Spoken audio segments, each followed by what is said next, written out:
अस्सलाम वालेकुम जी। अज है जी जनाब 1 मई 2024 ते अज वे मजदूर डे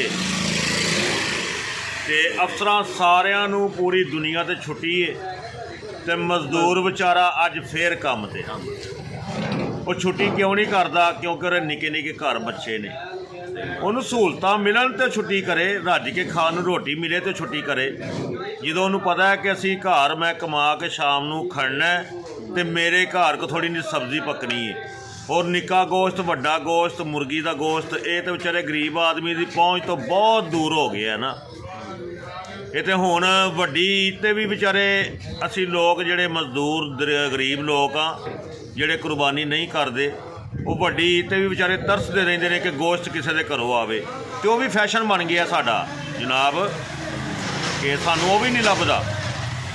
ते बाकी अल्लाह ताला मजदूरां दे उत्ते रहम करे, उन्हां दे हाल ते, और साडे जिहड़े हुक्मरान ने ये भी पूरी दुनिया दे ये भी मजदूरां दे हाल ते रहम करन। ते साडे मजदूरां दी कमाई तो सारे आप ही खाई जांदे ने, असी की खाना है? असी तो कमाई करने अपने बच्चों वास्ते घट ते दूसरे बच्चों वास्ते बहुती। बाकी मालक सानू अपनी पनाश रखे अपने हबीब के सदके, और साडे हालात ते रहम करन।